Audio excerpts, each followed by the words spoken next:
Première réaction de son Excellence, Monsieur le Président de la République, Excellence Monsieur Bassirou Diomaye Diakhar Faye, j'ai l'honneur de vous inviter à venir prendre la parole.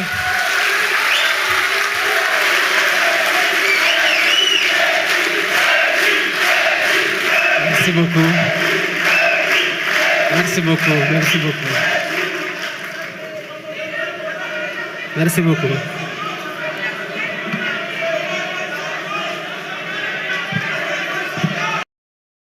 Assemblée nationale,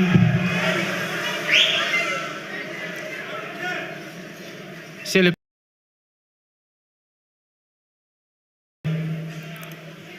le Premier ministre Ousmane Sonko,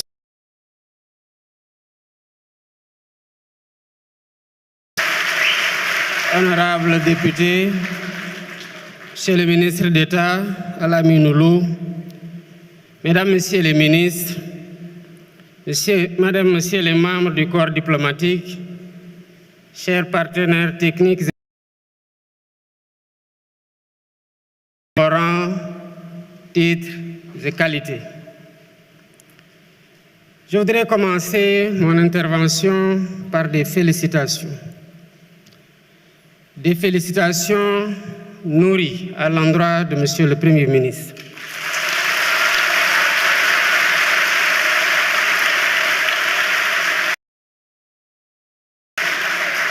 Des félicitations du gouvernement.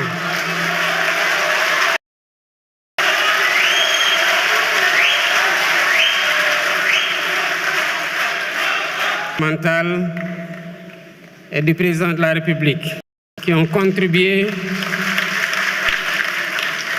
à l'élaboration de ce plan de redressement dont vous avez chacune et chacun l'opportunité d'en apprécier la pertinence. À notre arrivée, nous avons fait la situation de référence à travers un diagnostic clinique.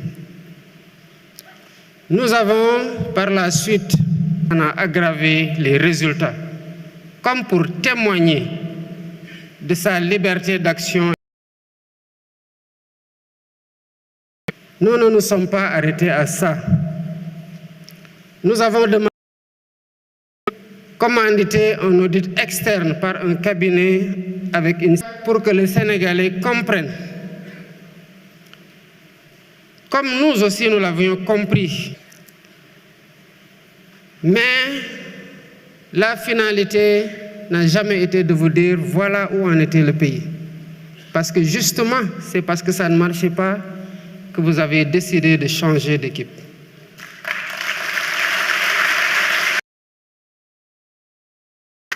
Et nous nous sommes donc attelés à proposer des solutions. Cela a conduit en un temps record à la présentation Sénégal 2050, l'agenda national de transformation.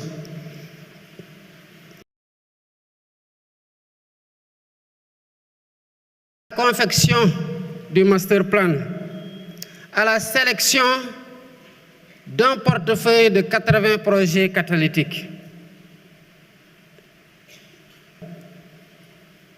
La cadence des réformes a été très bonne.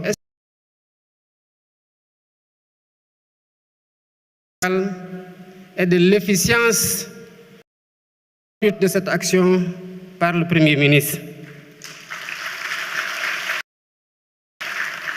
Pourquoi nous avons fait le choix de la vérité? Parce que nous savons que vous avez élu des hommes véridiques pour les avoir éprouvés.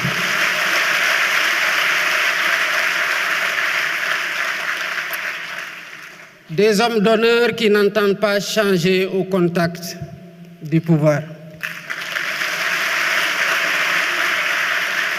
Nous avons fait le choix de la vérité parce que nous avons du respect pour vous, peuple sénégalais.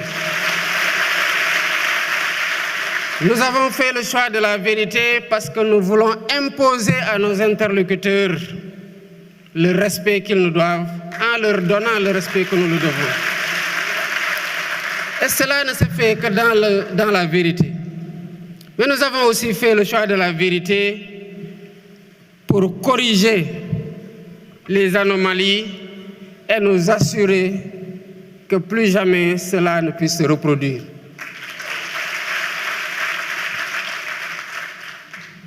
Toutes les fois que nous avons discuté avec les partenaires techniques et financiers, ils nous ont posé la même question légitime, certainement que beaucoup d'entre vous se posent. Oui, mais comment allez-vous redresser la situation?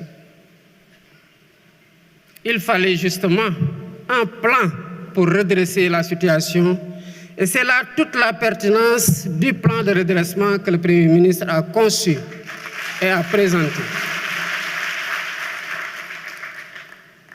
Avant, quand des difficultés étaient relevées à la suite d'un diagnostic, on se contentait justement à dire que nous allons maîtriser les dépenses publiques, que nous allons faire une meilleure mobilisation des ressources domestiques, que nous allons mobiliser des financements endogènes. Oui, mais la question du FMI revient toujours.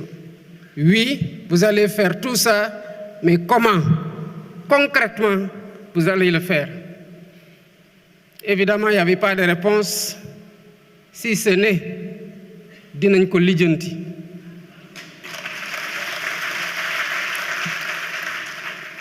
Lijjanti boobu moo waral la dette cachée. Parce que quand on est sûr de ce qu'on doit faire, de ce qu'on veut faire pour apporter des solutions suite à un diagnostic, on doit pouvoir partager clairement les solutions qui sont envisagées. C'est cela aussi faire œuvre de transparence. Et c'est là la différence avec le plan de redressement que le Premier ministre vient de vous présenter. Toute l'ingéniosité du plan réside dans le chiffrage ligne par ligne de ce qui va être fait et qui constitue en agrégé le montant de 5 677 milliards en hypothèse basse et décliné annuellement dans les rythmes de mobilisation. C'est cela que le FMI attendait comme réponse. C'est cela que le peuple sénégalais attendait comme réponse. Et c'est cela que nous vous donnons aujourd'hui comme réponse.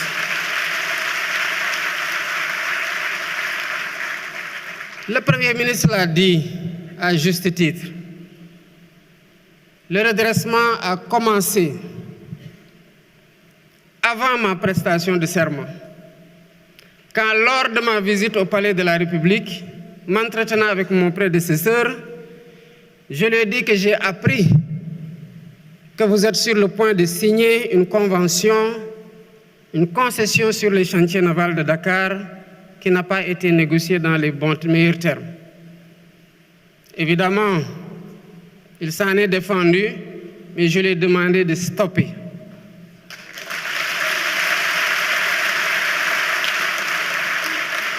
Et nous avons relancé un nouvel appel d'offres qui sera bientôt finalisé. Et vous verrez, comme vous l'avez vu dans les renégociations précédentes, quel a été le premier contrat et quel est désormais ce que nous avons signé. Le redressement a commencé aussi avec la réactivation du Comité national de la dette publique. Parce qu'évidemment, tout le monde se pose la question de savoir, mais comment cela a-t-il pu arriver sans que les ressorts de vigilance de l'État ne puissent se déployer? Évidemment, ils ont désactivé tout ce qui aurait pu